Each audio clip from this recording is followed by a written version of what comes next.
শতাধিক দেবদেবীর মূর্তি আর নান্দনিক কারুকাজে সাজানো সুবিশাল এক মন্দির, যা এখন সনাতন ধর্মাবলম্বীদের কাছে শুধু ধর্মীয় উপাসনালয় নয়, হয়ে উঠেছে মিলন মেলার তীর্থস্থান। মন্দির চত্বরে প্রবেশ করতেই চোখে পড়বে বিশাল আকৃতির দেশের সবচেয়ে বড় শিব মূর্তি। দেখে মনে হবে প্রবেশ মুখেই যেন দর্শনার্থীদের স্বাগত জানাচ্ছে। গোটা মন্দির এলাকা জুড়ে রয়েছে রঙিন ফুলের বাগান ও মনোমুগ্ধকর কারুকাজ। চা কফি চত্বর সহ শিশুদের আনন্দ ও বিনোদনের খোলা পরিবেশ। ধর্ম আর বিনোদনের অনন্য সংমিশ্রণ ঘটেছে এই মন্দিরে। প্রতিদিন সনাতন ধর্মের মানুষ আসছেন এই অঞ্চলের সর্ববৃহৎ নতুন এই মন্দির দেখতে। এখানে যে একটা এত সুন্দর মন্দির আছে আমরা আসলে জানতামই না, মানে দেখে খুবই ভালো লাগছে এবং কমপ্লিট হওয়ার পরে আমাদের আবার আসার ইচ্ছা আছে। আমরা মানে বারবারই বলতেছি যে যতবার কমপ্লিট হোক এরপরে আমরা আবার আসব। জায়গাটা তো খুব সুন্দর, আমাদের হিন্দুদের জন্য খুব সুন্দর একটা জায়গা, তীর্থস্থানটাও তো ভালো।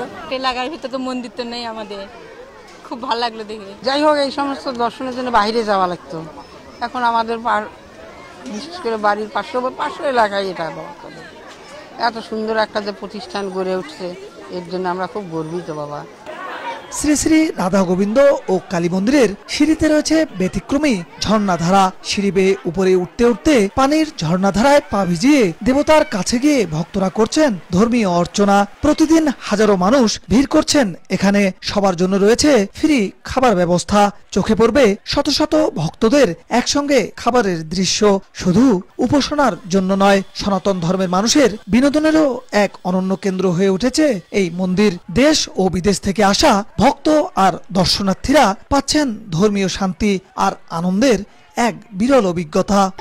দেখতে এসেছি, এই কালীবাড়ি আমার খুব ভালো লাগছে। আমি আমার বাবার সাথে ঘুরতে এসেছি। মূলত প্রধান হচ্ছে ধর্ম, সেখানে বাচ্চারা বিনোদন যেহেতু আছে এখানে, সেহেতু একটু আনন্দ উপভোগ করে বাচ্চারা। আর বড়রা তো অবশ্যই ভগবানের প্রতি আকৃষ্ট, তারা পূজা করে। এখানে বাংলাদেশের সর্ববৃহত্তম শিবের মূর্তি রয়েছে। এছাড়াও এখানে আরও বিভিন্ন মন্দির প্রতিষ্ঠা করা হচ্ছে। পরবর্তীতে এখানে আরও লোকের সমাগম হবে বলে আমি মনে করতেছি।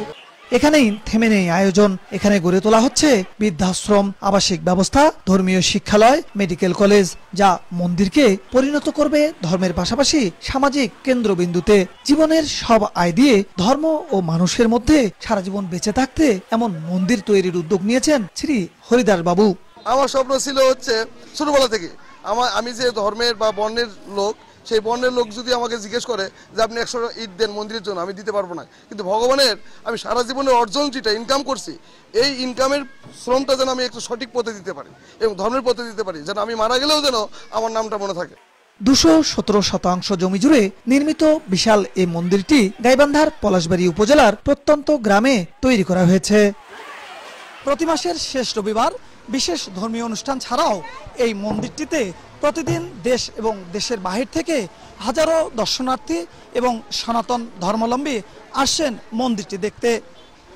বিপ্লব ইসলাম, সময় সংবাদ, গাইবান্ধা।